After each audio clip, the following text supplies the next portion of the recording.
The elements from Hurricane Florence, and it is pummeling the Carolina coast, and its impact will extend for hundreds of miles.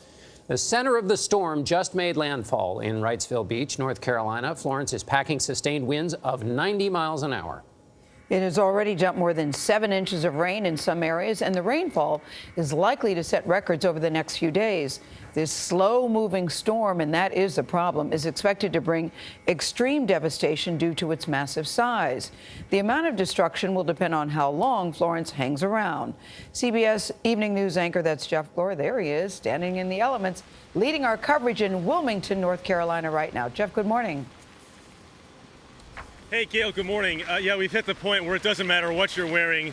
Gore-Tex, layers upon layers, everything is just soaked down here because this rain is just so relentless. Here in Wilmington, it is the wind and the rain, it comes in these waves. There are times when the rain is coming in like daggers sideways, and then there are times when you might get a little more calm, relatively speaking. Behind us is the Cape Fear River, and that is just a funnel of violence.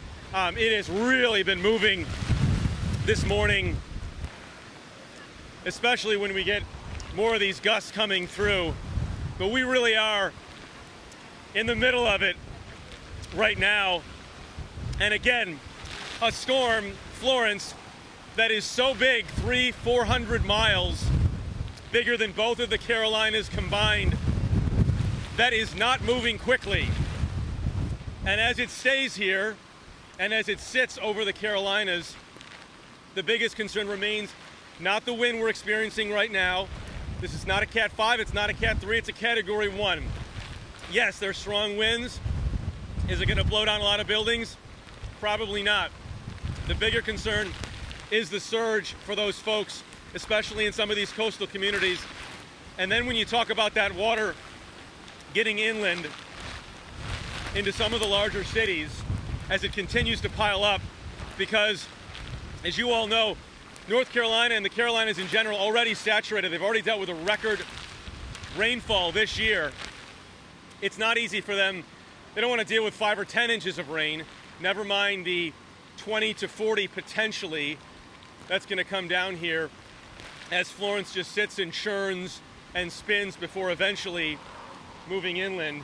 But here's another big wave gust coming in through here now. Again, we're trying to stay in an open area, one that's clear, because at times you do deal with projectiles in the middle of these hurricanes. We'll keep updating you as the morning goes on. Guys, back to you in New York. Hey, Jeff, we can tell that your speaking pattern is different. Not trying to be cute here. Is it because you're just getting pummeled with the rain? It's hard. It's really preventing you from speaking the way you normally do. Is that what's happening?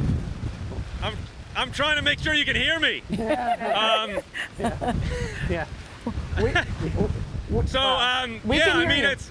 Go ahead. good. Listen, Jeff. Well, I won't whisper just right now, Gayle. No, I got you. I got you. But I will tell you that as we move on here through the morning, Gayle, what to watch out for is some of these is the tide cycles, and as the high tide comes in a little after 11 o'clock, I believe, this morning, then that surge is going to increase even more. So that's something for a lot of folks, and you're going to be dealing with, I think, a few cycles here as the hurricane moves through. So that's certainly something to watch out for.